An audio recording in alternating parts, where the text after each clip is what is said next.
ఒక్కొక్క పరిణామం ఒక్కొక్కసారి మారిపోతుంది అనడానికి సాక్ష్యం పబ్లిక్‌లో పెరిగేటటువంటి అన్‌రెస్ట్ అన్నటువంటిది.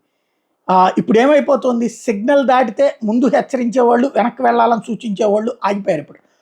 వాహనదారుల భయం కోసం లైసెన్సు, సీ బుక్కులు చెక్ చేసి చలానా వేయడం కూడా తగ్గిపోయింది హైదరాబాద్ లాంటి చోట్ల. ఎంతసేపటికి ముందుకొచ్చినా, వెనక్కి వెళ్ళిన హెల్మెట్ ఉన్నా లేకపోయినా, ఈ ఏ కాగితాలు లేకపోయినా పర్లేదు, ఓ ఫోటో తీయడం అదేదో ఫోటోగ్రాఫర్ లాగా.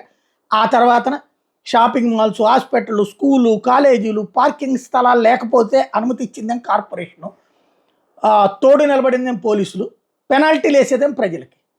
అంటే వాళ్ళు చేసిన తప్పు. ఇప్పుడు వాడు షాపింగ్ కాంప్లెక్స్ ఉండి లోపల పార్కింగ్ ఉంటే, ఫ్రీ పార్కింగ్ అయితే ఎవడన్నా లోపల బయట పెడతాడు రోడ్డు మీద? ఒక షాపులకి రోడ్డు మీద పర్మిషన్ ఇచ్చాక అక్కడ పెట్టుకోకుండా ఎక్కడ పెట్టుకుంటాడు? తల మీద పెట్టుకుంటారా? కనీసం అట్లా లేకుండా చేస్తున్నటువంటి దాని మీద ఇప్పుడు పబ్లిక్‌లో ఒక నెగిటివిటీ అయితే పెరుగుతోంది. బట్ నిలదీయాల్సిన సందర్భం అయితే వచ్చింది.